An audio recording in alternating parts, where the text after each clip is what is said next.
तर टेरेसवरती ग्रो बॅगमध्ये होम गार्डनिंग सुरू कसं करायचं त्याचा हा व्हिडिओ. तर मी सुद्धा सुरू केलं होतं साधारण मागच्या वर्षी नोव्हेंबरच्या आसपास. सो तुम्हाला त्याच्या मी टिप्स आणि जे काही माझ्या चुका झाल्या ते तुम्हाला सांगणार आहे.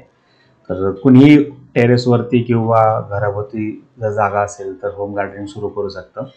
तर वेगवेगळ्या प्रकारच्या भाज्या फळं तुम्ही लावू शकता. ओके. तर ही ग्रो बॅग मी ऑर्डर केली होती. 48 बाय 12 बाय 12 साईजची ग्रो बॅग आहे आणि ते जे पाईप्स आहेत ते मी बाहेरून लावलेले आहेत. ते ग्रो बॅग सोबत नव्हते आले. ओके.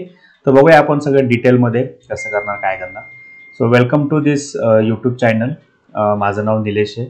तर आपण या चॅनलमध्ये गार्डनिंग कसं करायचं, त्याचे टिप्स आणि जे काही माझं गार्डनिंग सुरू आहे त्याबद्दल तुम्हाला अपडेट देईल. सो हे जे मी काय आहे या पद्धतीचे पाईप्स मी विकत आणले, व्यवस्थित मेजरमेंट घेऊन कट करून ह्याच्यामध्ये फिट केल्यानंतर ही ग्रो बॅग व्यवस्थित मध्ये राहिलेली आहे. त्याच्यामध्ये आपण म्हणजे मी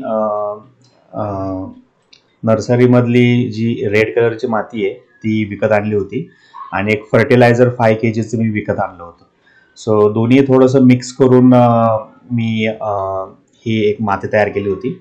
जर तुमच्याकडे ऑप्शन असेल तर तुम्ही ते अजूनही काही वेगवेगळ्या प्रकारची माती असते, जसं नारळाच्या ह्याचं ते किट असतं तर तेही तुम्ही त्यात टाकू शकता. तर हे टाकल्यानंतर तुम्ही ह्याच्यामध्ये मेथी, कोथिंबीर, पालक, शेपू ह्या पद्धतीने तुम्ही भाजी लावू शकता. भरपूर प्रमाणामध्ये भाजी येते कारण साईज खूप आहे बॅगेची, लांबी खूप आहे.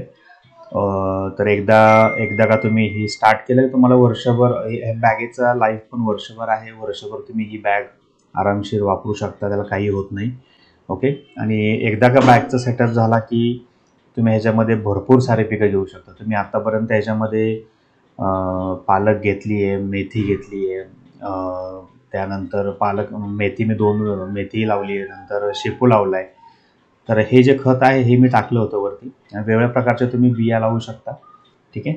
तर आत्ता माझ्या ग्रो बॅगमध्ये मी भुईमूग, हरभरा आणि लसूण लावला आहे. तर तुम्हाला अपडेट लवकरच अपकमिंग व्हिडिओमध्ये मिळून जाईल. ओके. तर हे जे आहे ही फर्टिलायझर सॉईल आहे की जे तुम्ही लाल मातीमध्ये थोडी टाकू शकता. ठीक आहे. ही मिक्स करून जेणेकरून जे काही तुम्ही लावणार त्याला प्रॉपर खत पण मिळून जाईल. ओके. तर हे जस्ट मी स्टार्ट केलं होतं होम गार्डनिंग.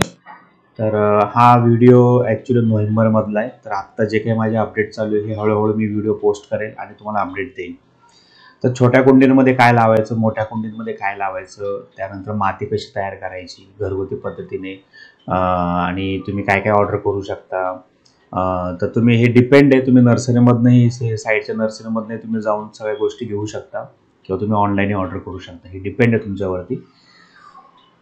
खतमध्ये पण भरपूर प्रकार आहेत, तुम्ही कुठल्या पद्धतीने यूज करायचं. घरगुतीही आपण फर्टिलायझर क्रिएट करू शकतो, तेही तुम्हाला मी सांगणार आहे की केळीच्या सालापासून हे कसं क्रिएट करायचं, खत कसं तयार करायचं आणि ते कधी टाकायचं.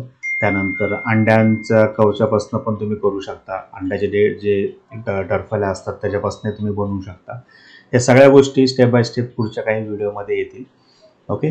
तर हे पूर्णपणे ग्रो बॅग तयार झाल्यानंतर तो व्यवस्थित तुम्ही मातीचं मिश्रण केल्यानंतर, बिया लावल्यानंतर, मी सध्या 3 ग्रो बॅग मागवल्या होत्या. तर 3 ग्रो बॅग रेडी आहेत व्यवस्थित माती आणि प्लांटिंग करून.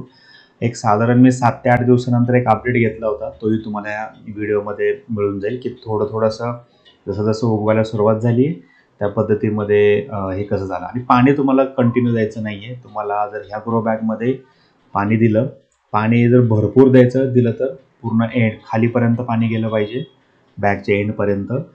बॅगच्या खाली छोटे होल्स आहेत, त्यामुळे पाणी बाहेर यायला लागतं, तेव्हा पाणी स्टॉप करा. त्यानं तुम्हाला 3 दिवस पाणी द्यायची गरज नाही आहे.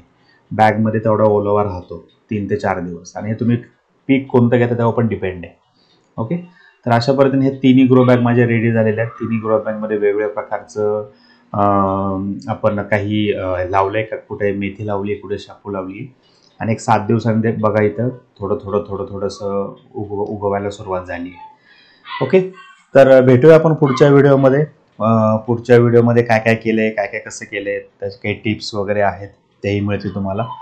सो कसं वाटला व्हिडिओ, लाईक करा, कमेंट करा, काही टिप्स हव्या असतील तेही सांगा. ओके, भेटूया आपण पुढच्या व्हिडिओमध्ये. Thank you so much. Bye bye.